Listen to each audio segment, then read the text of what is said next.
Hello, beautiful people, and welcome to my channel. I'm Jennifer Diamond. April Fools. I'm not actually Jennifer Diamond. Jennifer Diamond is sitting right over there, and I'm now just desperately waiting for her to come over here. Are we so funny? Yeah. Look, I even got him tucked in. I even got him to have a matching hair clip. Yes. Okay, thank you for being fun. Oh, leave it in. It was No, I think I'll take that out. Oh, April Fools, everybody. Yes, we are dorky, and that's what makes us work together very well. Oh my gosh. So, before we get started, I just have to tell you that April Fools, right? It's our grand puppy, one of my daughter's dog's birthday, and it's also that same daughter, her first child of our 4 grandbabies. He was due today, but April Fools, he showed up end of February. So, anyways, we just like to have a little fun, and we hope that it made you at least smile. So, let's see. 1 second. I Todd. Okay, I'm sorry. I got distracted. So, anyways, I just want to do an official hello, beautiful people, and welcome to my channel. I am so happy to have you here today for another live session, right? And in case you're new here, sorry, no. I'm Jennifer Diamond, and I'm a certified plant-based nutrition coach, living a whole food, plant exclusive lifestyle for health and well-being. And today, I'm super excited to dive into a topic that I'm really passionate about, and that is how to build an anti-inflammatory kitchen and the top items that you should consider keeping on hand. So whether you're new to eating whole food plant-based or you're just looking for ways to reduce inflammation in your body, you're in the right place here with us. This live is going to be packed with all kinds of tips and practical advice and plenty of interaction between us, I hope, right? So definitely join in the conversation. So let's just start by talking about inflammation and what it is. So I have a question. Who knows the difference between chronic inflammation and acute inflammation? Who knows the difference between that? And while we're waiting for your answers, I want to see who's here today with us. So I just want to say hello. Oh, hi, Lisa. She says, LOL, good afternoon. Thank you so much. Yes, I'm glad that you got a chuckle out of our silly humor. And I want to say hi to John Jew. Good to have you here. And everyone else that is here tuning in, we're glad that you're here. So yeah, I would really like to know, what do you think the difference between chronic and acute inflammation is? And if you don't know, it's okay. You can guess. We're always about guessing. And maybe, hey, maybe you'll teach me something because I'm always up for learning new things. So, okay, so let's talk about inflammation. I suffered from all kinds of health issues like food and environmental allergies. I mean, just so many things that it's a really important thing for me to talk about and have as part of my life because inflammation really affects me. And I think it affects a lot of people. And a lot of people don't even know it. So I suffered, like I said, from all different kinds of health issues. I should just talk a little bit about it. Like, I had not only food and environmental allergies, but I had chronic sinusitis, which was a bear in many sinus surgeries, and small fiber neuropathy. and, and even more things. I mean, there are a lot of things, and without realizing that they were all byproducts, believe it or not, of chronic inflammation in my body. And I had absolutely no idea. Because I really thought I was eating healthy and exercising and doing my body good and justice.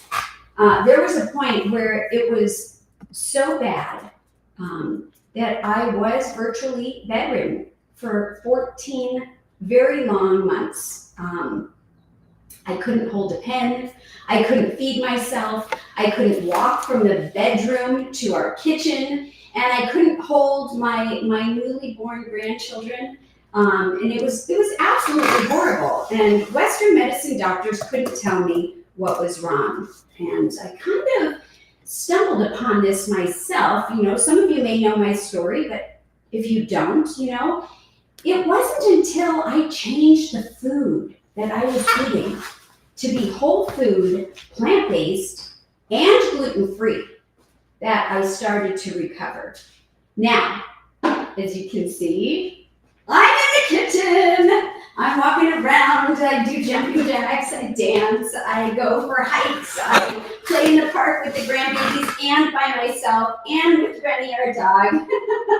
I wear this weighted vest. I lift weights and so much more because I got my life back. And I did it through food that reduced my body's chronic inflammation. So once I figured out that my food, that the food that I'm eating is medicine, and that living a whole food, plant-based, gluten-free lifestyle without adding processed oils, refined sugars, flours, extra salt, alcohol, once I figured that out, I started focusing on how to stock my kitchen and my pantry and the cabinets and with the right ingredients, the kind that we're gonna talk about and that keep me healthy and feeling my best. And it's all about being smart with what you keep on hand and knowing how to use it. So I want to check the chat and see who knows the difference, right, between chronic and acute inflammation. And so let me see what we have here. Okay, John Jew, one is temporary and one is lifelong. And so which one is which? Tell us.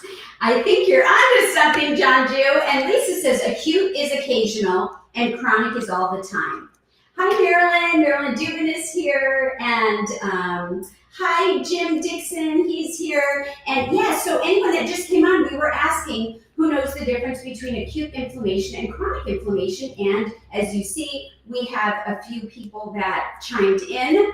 And so inflammation can be acute or chronic, right? Inflammation is a natural process, believe it or not, that helps our bodies heal from injury or fight off infections. So if you said this, if you thought this, even if you didn't share with us, that kind is called acute inflammation.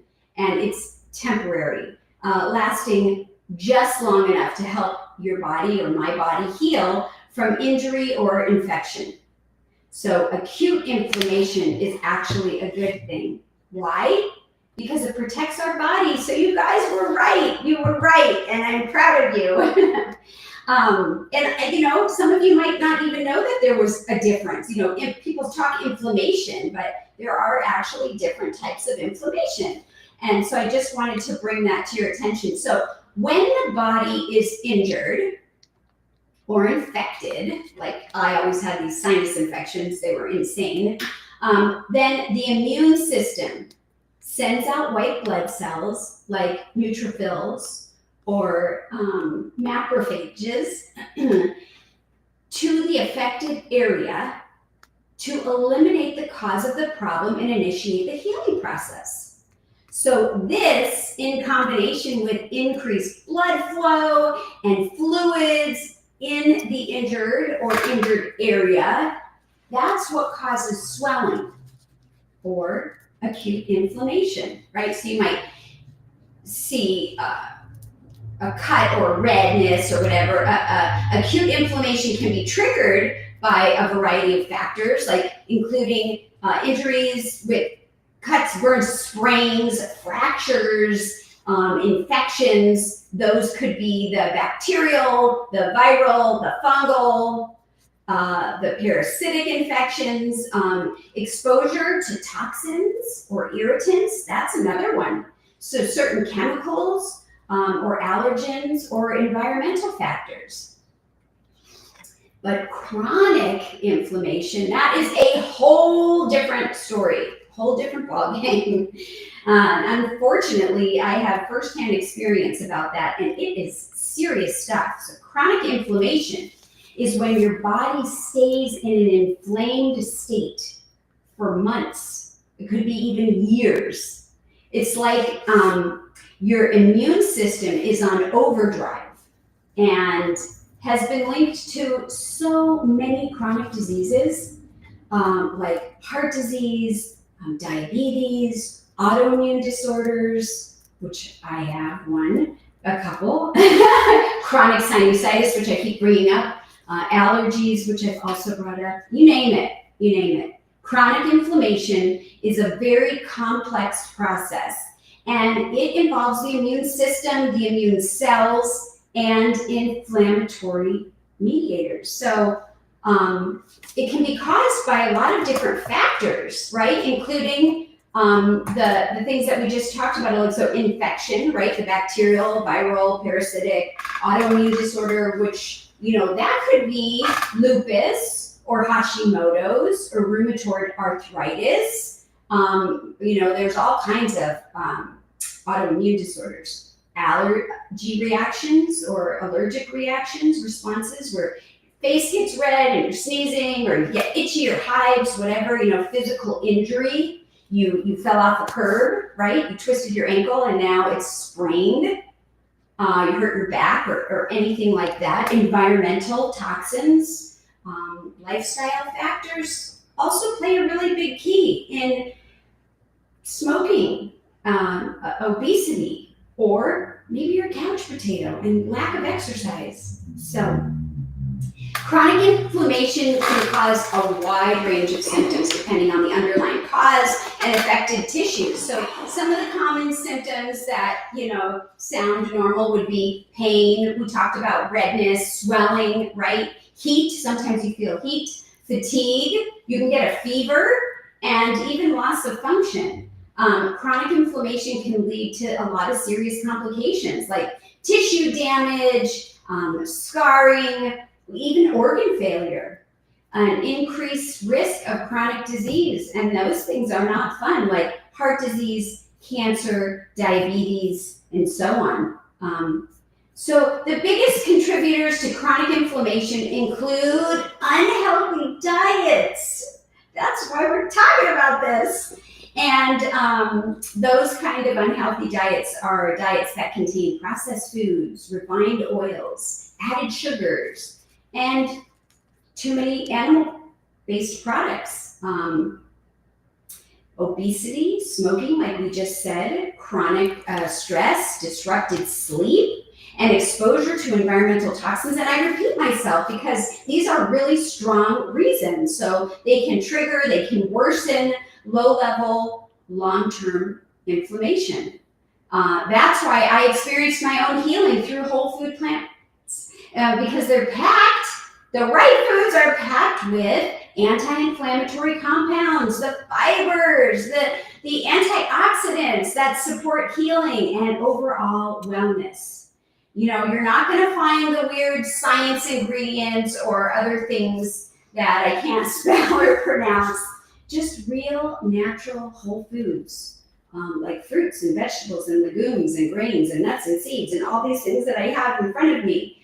And so here's a question. What anti-inflammatory foods do you always have on hand, even if you didn't realize that they were anti-inflammatory foods?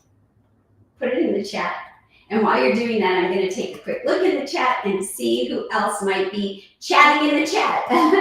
And we have Jackie's in the house. Hello, welcome. It's good to have you here. So yeah, what anti-inflammatory foods do you always have on hand? You can say none. You can say one. You can say whatever you want. But I challenge you to think about that, even if you don't want to put it in the chat. But I would love for you to go ahead and put it in the chat. And I see Marilyn Dubin says nuts and greens. Nuts and greens. Okay. So you always have those on hand. Those are anti-inflammatory. I think that's awesome. Awesome. So let's talk some more about the must-have staples that make it easy to build an anti-inflammatory kitchen. So I'm going to try to break it down into categories to make it super simple for you. And I see some more coming in. Lisa says greens, flax, oats, and beans. You want to put that up there? Yeah. And that's great. Yeah, absolutely. So first up, I want to talk about the fresh produce, right? And so those are going to be your powerhouses for fighting inflammation. And I have some right here. We've got, and I didn't take it all out. I've got a big bowl of all kinds of stuff in here, right? But to break it up a little bit, just so you know, we've got spinach. This is arugula. We have baby spinach, and then we have seasonal blend. And in this one, it's organic.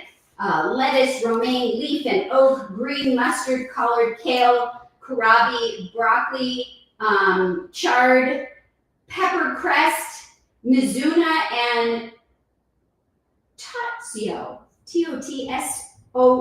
And that one is new for me. Even though I've eaten it, I didn't realize that. And other ones that I don't have, right? Like kale. And, all of these, they're all loaded with antioxidants and vitamins and minerals that help reduce oxidative stress in the body.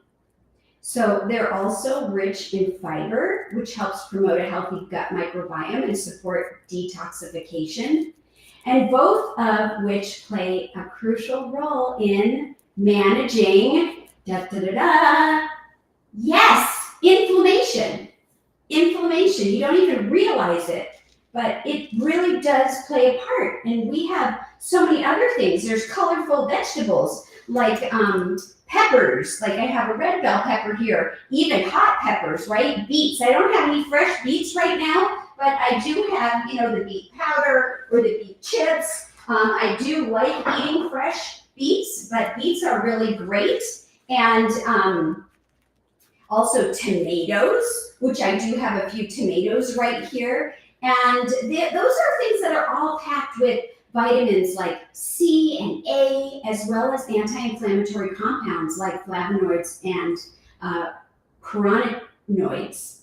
Did I say that right? You did. That one sometimes trips me up. Anyway, so for example, like with the bell pepper, that contains quercetin.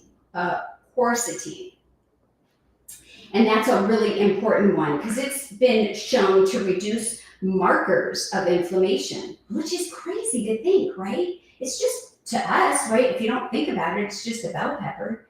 But it plays an important role in what happens and what it does to help our bodies be successful. Tomatoes, those are rich in lycopene, an antioxidant linked to lowering levels of inflammatory compounds in the body.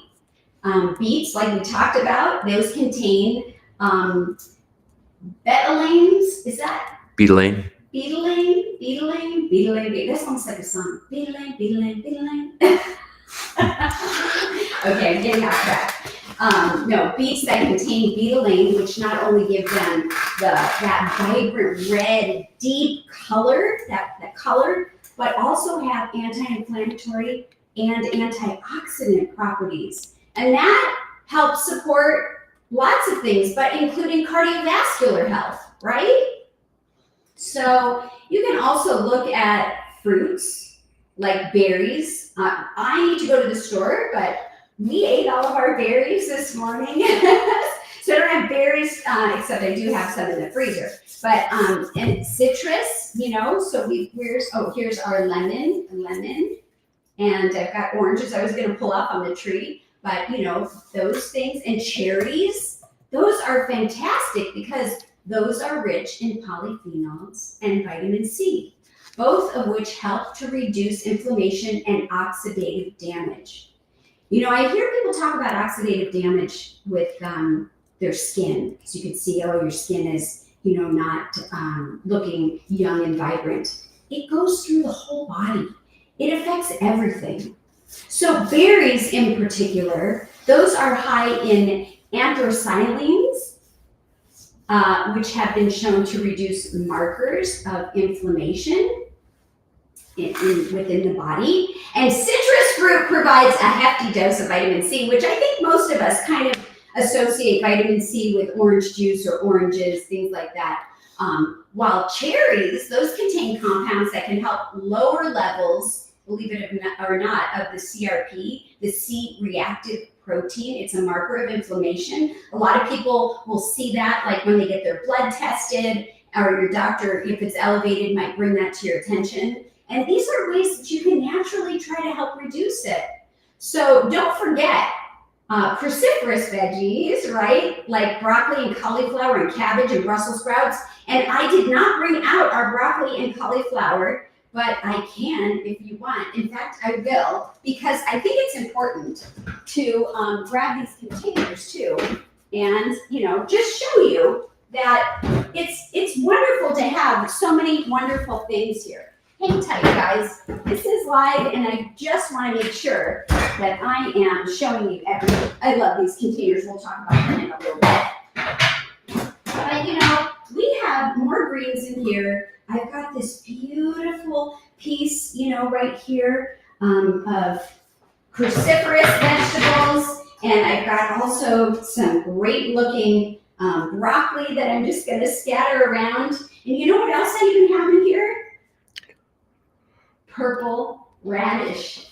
Yep, and more greens. Here's some dandelion. So, it's all really helping us to lower our inflammation. And the cruciferous, those are rich in sulfur-containing compounds, and those things help activate the detox pathways in the liver, and they support the body's ability to eliminate the toxins, right? Because the liver is what everything goes through and helps to, well, there's other parts, but to detox. So the detoxification process is key.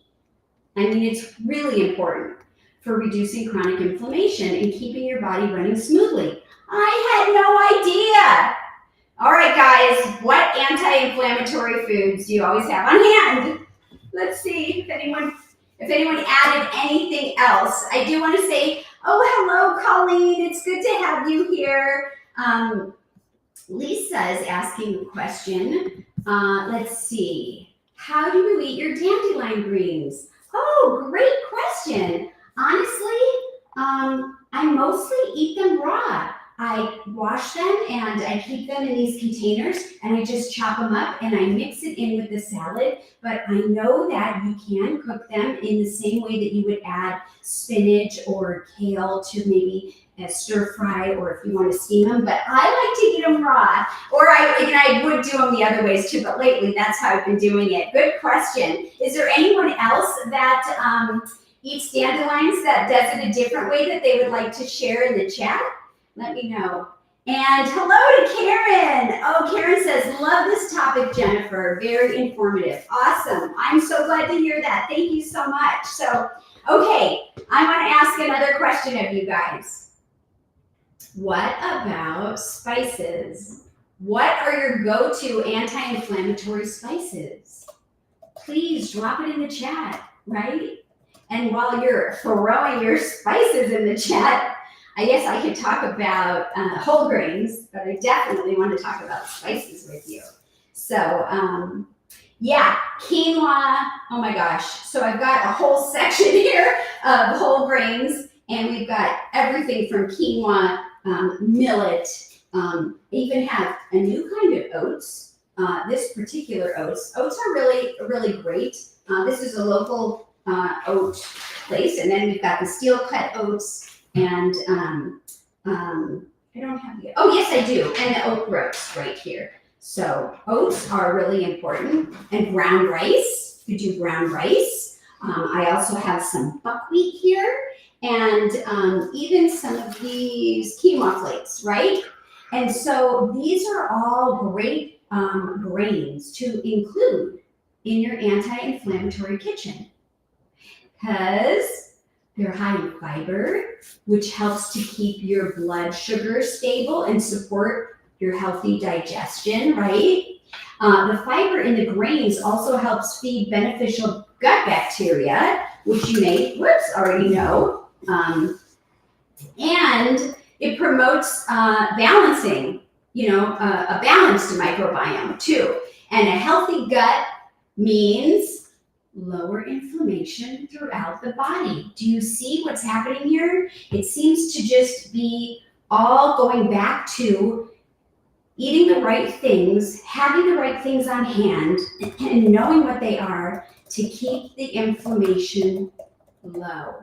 That's the key, right? So I want to just talk a little bit more in detail about some of these grains. So quinoa, for example, that's a complete protein. It means it contains all 9 essential amino acids. It's rich in magnesium and iron, which is great for me. I always want to up my magnesium and my iron, which supports muscle and nerve function. And it also helps to transport oxygen. Isn't that fun? So that's the quinoa. This one I get at Costco. It's just the little white ones, but you can get tricolor or red or different colored quinoa. And of course, the different darker colors, along with everything else, have higher levels of antioxidants. And I think that's really important. Millet, that's this one. These little teeny tiny things. It almost looks like couscous. Some people say to me, oh, is that couscous? Well, I like the millet because it's gluten-free. Couscous is not. So for me, I would go with millet. And millet is great. It's packed with vitamin B, and it helps regulate metabolism. It's great for energy production, and it's really versatile, right? So it'll take on the flavors of anything that you mix in with it, any sauces or anything. You can even use it to cook muffins and different things like that. So oats, which we talked about, these over here, oats contain a type of soluble fiber called beta-glucan, which can and has been shown to reduce cholesterol levels. I kid you not, and improve heart health. And if anyone knows Dr. Esselstyn, he preaches about oats. Now, for me, I don't eat a lot of oats, even though I want to keep my inflammation down, because for some people, I heard that oats can cause inflammation in the sinuses. And for me, I had to test that out. So, these are just general statements. These are just general facts, general information. And so you have to do what works for you. And so if we talk about brown rice, for example, that one is loaded with magnesium and selenium, which supports antioxidant defenses, and it helps the body fight oxidative stress. Yes. So, and the best part, well, all these things are super versatile. You can use them to cook with, right? And then you can put them in bowls. You can put them in your salad or even breakfast dishes like the oatmeal or porridge. Plus, they pair well with all the vegetables we've been talking about, beans that we haven't spoken about yet, sauces, and it makes it really easy to incorporate them into your meals. So just want to check the chat. And let's see, anything else going on here? Jackie says, it hurts if you pick it when it's older, but picking it when it's young is yummy in teas and soups. Oh, and she's talking about we grow stinging nettle.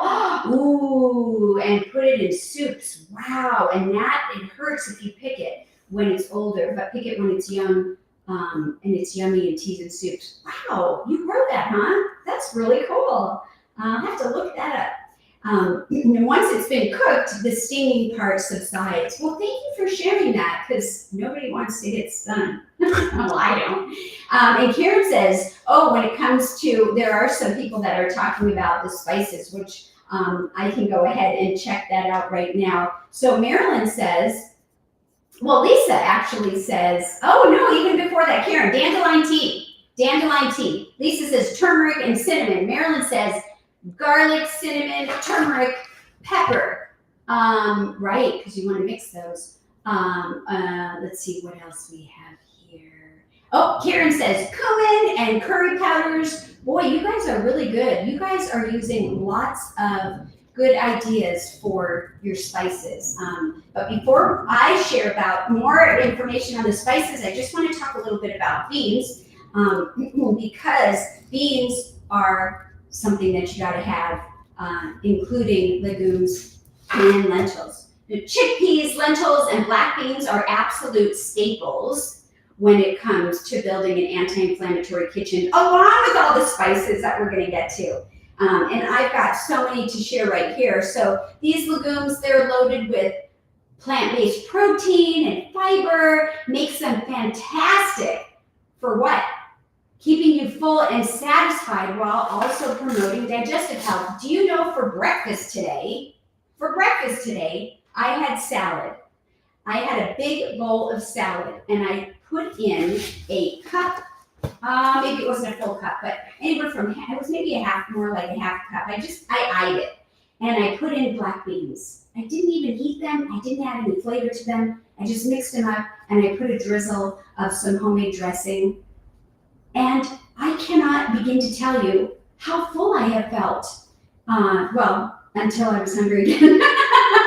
But I really was able to be full and satiated. So one of the key reasons beans and legumes are so beneficial is because they don't come with the inflammatory downsides of animal proteins, right? Or products, I should say.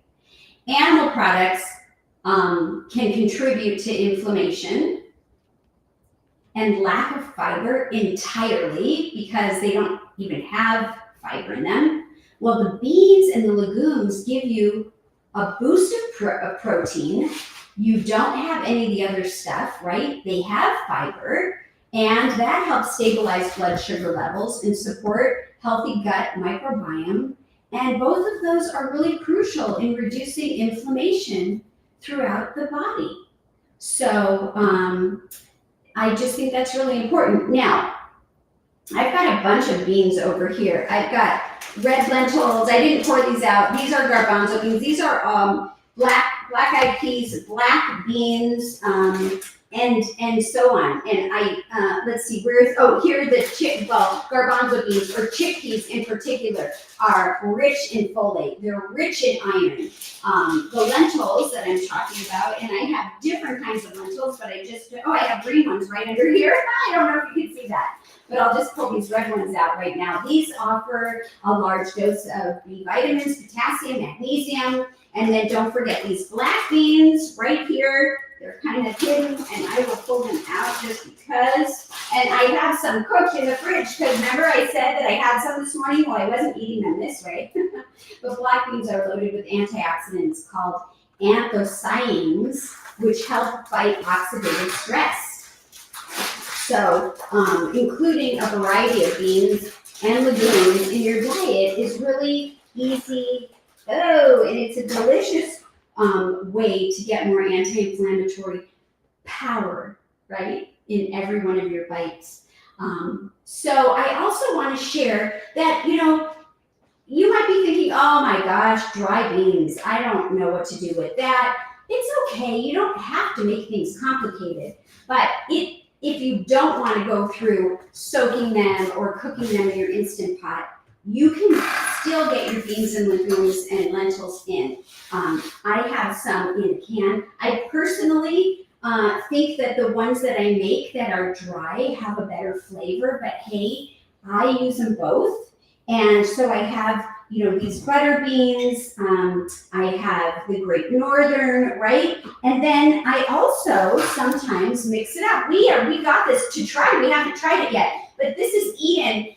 I saw Eden at Ethos Farm in New Jersey. They had a booth there, and they had all these products that I had never seen in our local grocery store. And now I'm starting to see, and this was one. And this says organic Caribbean rice and beans, Lundberg brown rice and black beans. Well, how much easier can you get? So Todd actually said that he wanted to try this, and so we got it, and he obviously hasn't yet.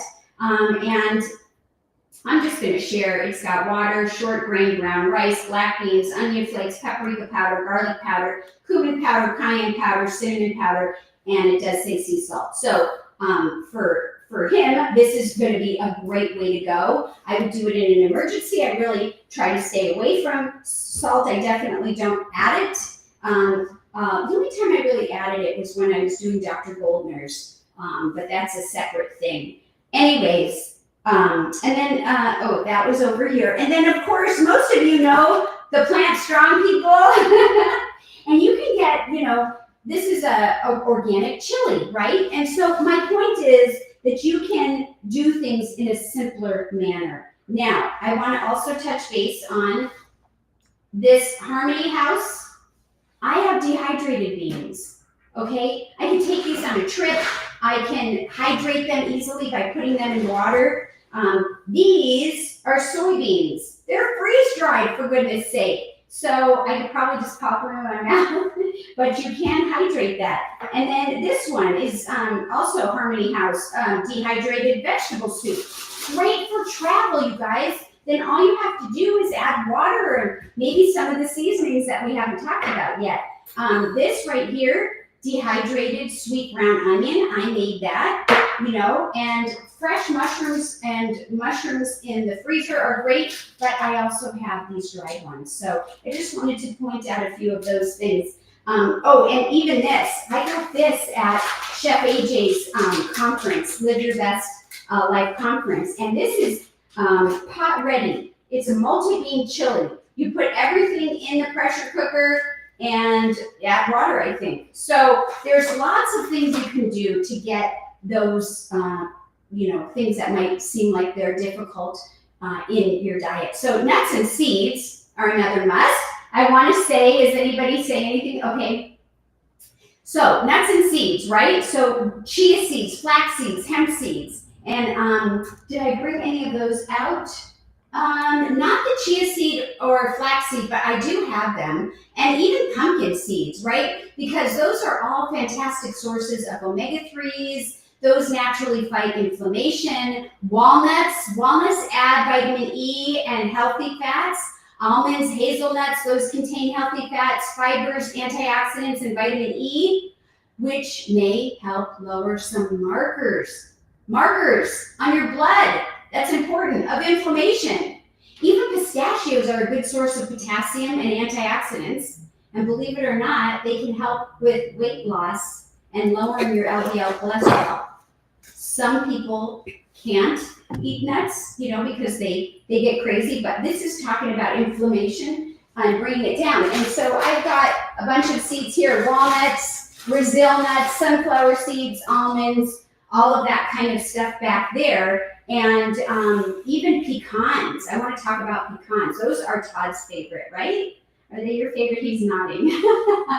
They contain anti-inflammatory properties as well. So why? Thanks to their magnesium, they have calcium and fiber. Now, I personally wouldn't sit down and eat a bag of this stuff, but a little ounce or less a day. Hey, I like to throw it in my salad, and it just helps me in a lot of ways. Cashews. Let's talk about cashews. Those contain magnesium, zinc, and copper, which can help reduce joint pain and stiffness, right? Yes, that's another form of inflammation. You getting this here? Nuts and seeds are the best, I think, when they're raw without salt, and that's the way that I like to eat them. So now let's get into the herbs and spices. So let's go back into the chat and see if anybody said anything about herbs and spices. Can you just go back a little bit for me and just see? Yeah, we did. Okay, we talked about them. Yes, a lot of people brought up, and I'm sorry, we did already talk about the different ones, cumin and curry and all of that. So, well, herbs and spices are really your flavor enhancers, and they're also your anti-inflammatory superstars, right? So they make your meals tasty, they taste amazing, and then they deliver lots of health benefits. So let's start with this over here. Now, I have fresh turmeric right here, turmeric, but I also have it, here, look, it's almost empty. Turmeric and ginger, this big piece of ginger. This is amazing. And I also have ginger here. So as long as your herbs and your spices are fresh, don't use something that's been sitting in your cabinet for a year or longer. You should be using them, and so you'll want to refresh and go through it. So those turmeric, ginger, and garlic, those are like my favorites. Those are my favorites. The turmeric contains curcumin, which is one of the most powerful anti-inflammatory compounds that are out there. And it's been extensively studied for its ability to reduce inflammation, improve your joint health, support overall wellness. So the only thing I would say, and I think somebody mentioned this in the chat, I think it was Marilyn, you want to make sure to pair your turmeric with a little black pepper if you're okay with black pepper, because it boosts the absorption of the curcumin significantly, right? So I do have my black pepper out. And when I was healing, the very first part of my healing, I would just take some fresh ginger and I would just,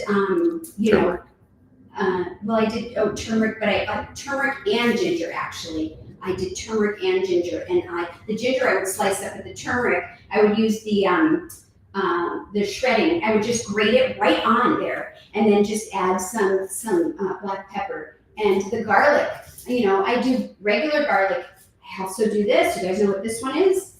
Black garlic. So these are all great. Let's talk about ginger, since we brought up ginger. Let's talk about ginger. It's another superstar. I like to call it superstar because they really are. And it's known for its warming, soothing properties. I've even made ginger tea or ginger water. It's great for calming inflammation. It's aiding in digestion. There was a time I remember driving on a trip with my daughter, and I had a terrible stomach ache, and we stopped and I got some ginger chews, which I don't usually use now because I think they're coated in something that I don't eat now. But the idea is it aids in digestion, and it relieves pain from conditions like osteoarthritis. If you are dealing with osteoarthritis, are you adding ginger in? And see, does it help? It might not be immediate, but you have to do it over a period of time. So I love adding ginger into smoothies, into stir fries, even steeping it as a tea like I mentioned. And I also like it when I make veggie sushi and things like that. So, but speaking of teas, there are natural teas out there, plenty of them. And I would say if you're into teas are great. I would say just check to see which ones have caffeine and which ones aren't, caffeinated, because that may be a concern for you. It's a concern for me. Oh my gosh, I cannot function with it. But here's another example. I have this turmeric tea, and it's this one's turmeric amber sun. I even have some of these hibiscus. This is an herbal tea. And these are the actual flowers that my girlfriend gave me last summer, and I dehydrated it, and I can steep that. So those are also really good things that will help with the inflammatory kitchen. Now, I want to say garlic and onions are part of the alum family and contain compounds that reduce inflammation and support the heart health. They also give natural antimicrobial microbial and antioxidant properties. And those make them fantastic additions that you could put in almost any single dish, right? Raw or cooked. There's some over here that I've got, like cinnamon and clove. Let me see here. I have clove. I've got cinnamon. Where's my cinnamon? Where's my cinnamon? Oh, cinnamon, clove, and those are amazing choices too. Cinnamon is really great. It helps regulate blood sugar. It has potent antioxidant effect, in case you didn't know that, while cloves are packed with an anti-inflammatory compound that's great for reducing oxidative stresses as well, right? So I just want to share some of the other ones that I have here. I've got minced garlic, in case you were wondering. Also, this is crushed red pepper. Peppers in general, right? Serrano peppers, we have a ton of jalapeno. Any of those are also really good. Fresh or dehydrated. I actually have some dehydrated and then grind it into a powder. And I brought this one up already. The turmeric, we already saw the ginger. Here's the clove. Cumin. Cumin is amazing.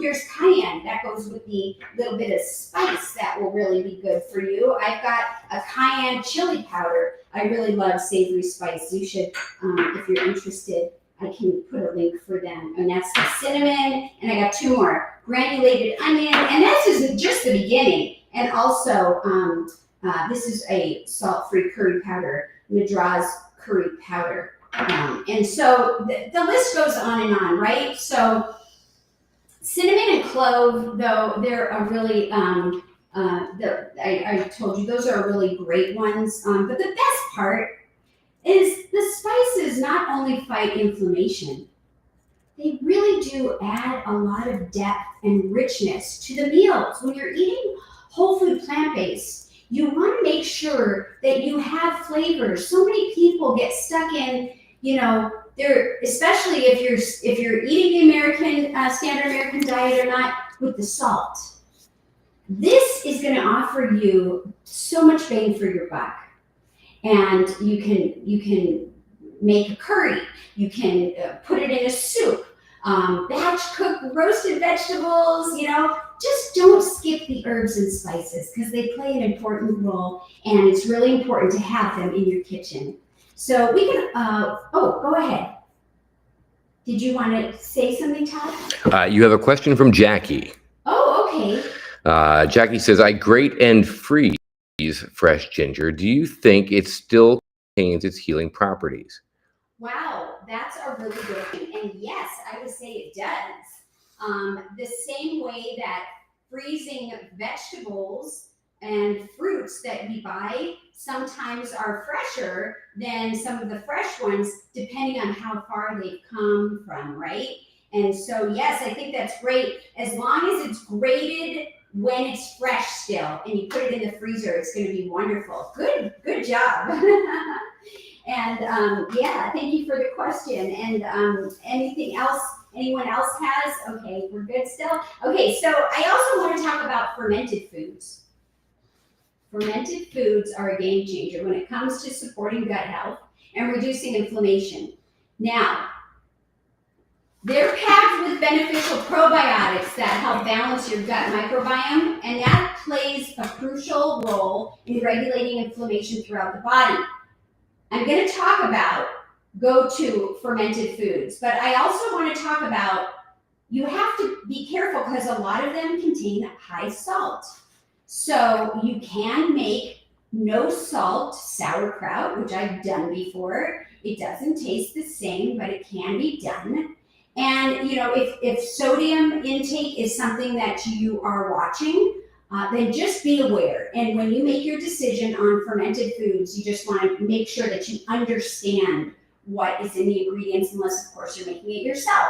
So some of the fermented foods that I think would be really good are sauerkraut, kimchi. I never really got into kimchi, but it is a really good fermented food, I understand, and miso. So I have some chickpea miso. I know that you can get miso, which I just learned this, with no salt. I recently learned it, so you can check that. Sauerkraut and kimchi, those are made from fermented vegetables like cabbage. And I thought, I do have a purple cabbage hidden in here. Cabbages, and they're loaded with vitamin C and K, as well as the live cultures that promote the healthy gut, right? So if you're having issues with that, that might be something you want to consider. Well, miso, that's made from fermented soybeans. It's another great choice. It adds a savory, that umami flavor. Umami flavor you get kind of reminds me of like almost like a mushroom flavor if you don't know what that is. And it's a beautiful flavor. You can add it to your soups, marinades. You can make dressings out of it. And so, when your gut's happy and balanced, it directly impacts your immune response, and it helps keep inflammation at bay, which is the whole point of this, right? So you just have to make sure that you choose unpasteurized versions when possible, if that's important to you. And the pasteurization can kill off the good bacteria, the good beneficial bacteria. So, was there any anti-inflammatory foods that we just talked about that surprised you or that you didn't know about before? Tell me, what was it? I would love to hear. Okay, while people are hopefully sharing, let's talk about some practical tips for stocking your kitchen, right? We already talked about a lot of this, but you want to keep the whole grains, the beans, and the dried herbs in your pantry. You want to keep them in a cool, dry place so they don't rot or get funky or weird on you, right? And then you want to keep the fresh greens in the refrigerator, of course. And like I started to show you, I keep mine in the produce drawers and also the shelves, but I like to have them in these great containers, which I'm going to show you for a minute in case you haven't seen these before. I like them because they have this insert, you can see, and it keeps the food off of the side of the container so that, there's a little bit of air in between. And then I have this lid that goes on top. And in the lid, I've got these little carbon filters that I change out. And so it all helps to keep things fresh. So you may be interested in that, you may not. I'll hopefully remember to post a link afterwards. Todd, what do you think? Yes, we will put a link in the description after this is finished. Yeah, in case you want to check them out. And so it like I said, keeps away a lot of the excess moisture. Sometimes I like to pre-cut veggies to make my meal prep quicker or simpler, or you can buy them pre-cut. And again, you would keep those in the refrigerator so they don't spoil. So let's see. We have a question here. John Jew says, are pickles considered fermented? No salt added. Well, I think they're different because they're pickled. Hence the name. But pickled and fermentation, I think, are different. And so, go ahead. It looks like Todd wants to chime in with something. So traditional pickles are made through a fermentation process that uses a salt brine. Versus, so if it's using salt, it's technically, I guess, fermented. Versus pickling, which doesn't use salt, it uses a vinegar base. Okay. Brine. So I guess it depends on how it's being done. I don't want to say how it's being pickled, because if it's not being pickled, it's being fermented. Or fermented or picklemented. Right? So that's a really good question. But there is a difference between pickling and fermenting. And it comes down to what's in it, processed in, whether it's a salt or a vinegar brine. Right. Yeah. So hopefully that was helpful. Thank you for the question. So I do want to talk about things like potatoes. Potatoes are a great staple, and I keep them in a basket in the pantry. I actually have, where is my potato basket? Oh, is it not? Oh, it's here. I used it right now to host these greens in it. But this is the basket that I have in my pantry, and I keep potatoes in it. You want to store them in a dry, cool place. I used to mix my potatoes with my onions, and I learned very quickly that's not a good idea because the onions, believe it or not, can make the potatoes go bad faster. I couldn't understand, wow, why are these potatoes going bad? But because the onions naturally release ethylene gas, and that's a plant hormone, and it promotes ripening and softening in many fruits and vegetables. So when the potatoes are stored near the onions, the ethylene gas causes them to ripen and sprout faster. Did you know this? And then that, of course, leads to a shorter shelf life and potentially making them inedible. So now I store my potatoes in this basket, and I store my onions in this basket. I do have a few onions in here just for our display. I put the nuts in here, but I don't keep them in here. I keep these in the refrigerator. And I am fortunate enough to have two different separate pantries because we converted one and then the original one, and I keep potatoes in one and onions in the other, but mostly that other pantry is the rest of the people, including the doggies' space. So I use very little of it, right?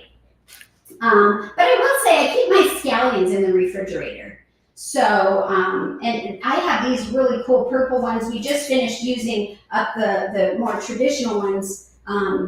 These are a version of a scallion. They're quite big. I got them at the farmer's market. And so, does anybody store them differently? Because I would keep them in a cool, dry, dark place, dark for potatoes and well ventilated for onions. That's what you want to do with those other things. So, as for some other vegetables, tomatoes, right? I store my tomatoes, uncut avocado and melons, especially if the avocado is not ripe yet, on the counter. It's empty right now. Let me show you. I have this tray, this guy right here. It's usually filled to the brim, overflowing with things, but like I said, we're ready to go to the store and stock up, but I have it right on the counter, and then I just keep an eye and check it every day and see, okay, if the avocado is starting to be just right, perfect. I put it in the drawer in the refrigerator, and it slows down the ripening process. So once it's ripe, I can do that. Now I'll get a little bit more time, especially if I have many of them.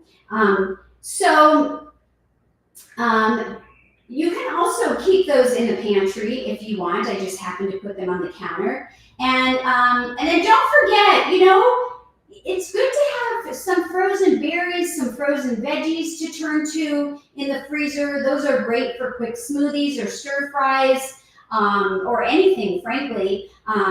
I also have been known to dehydrate my onions, which I started to show you earlier.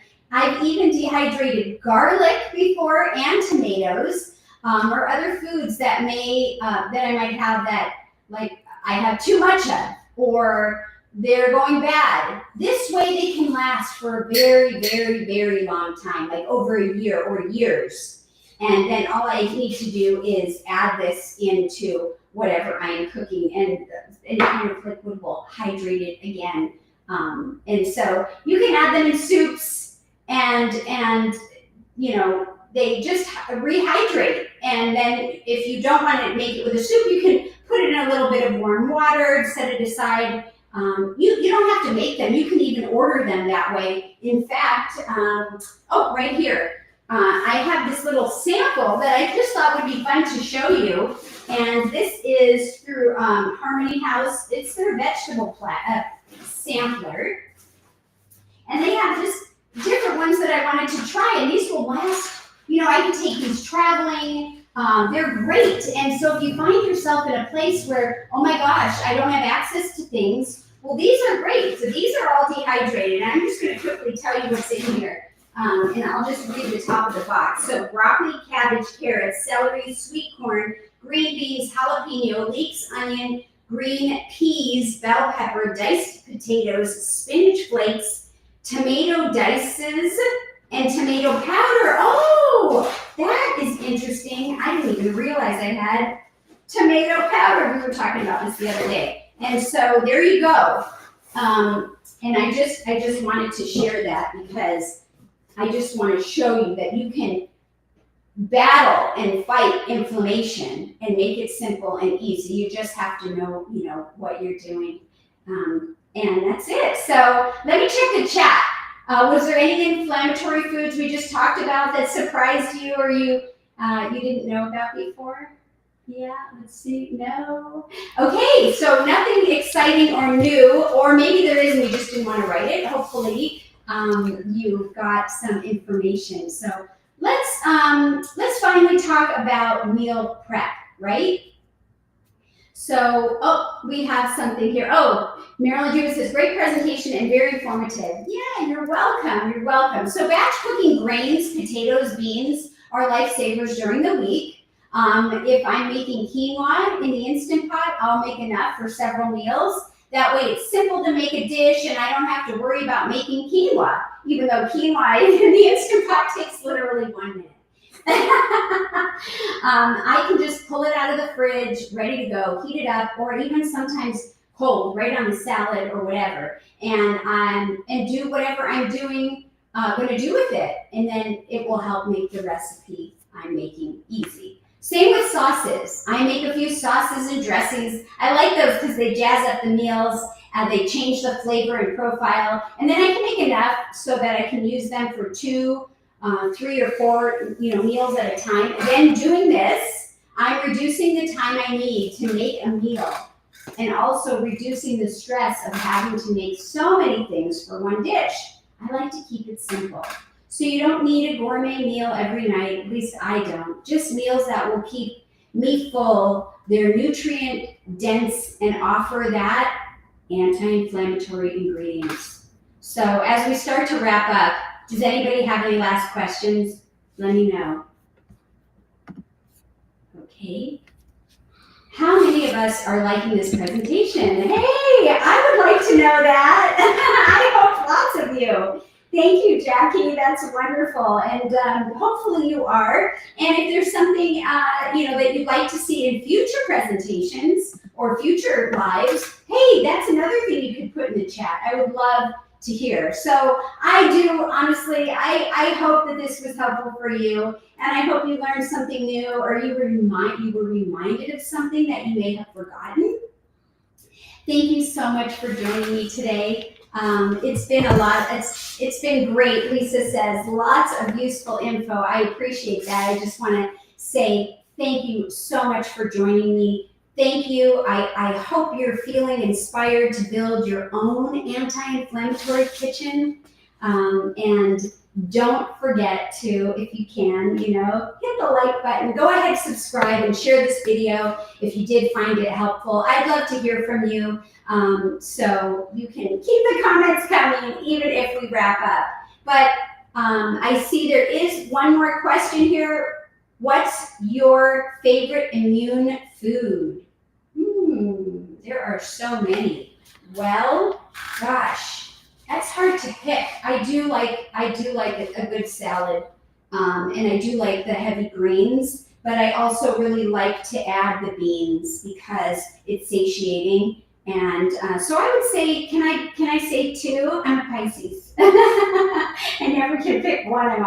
But I would say greens and beans. That's what I would say. Anybody else want to add their input on that? I know we're just going over a few minutes here, but yeah, this has been really fun. I really do hope that you got something out of it. And I just want to say, take care until next time.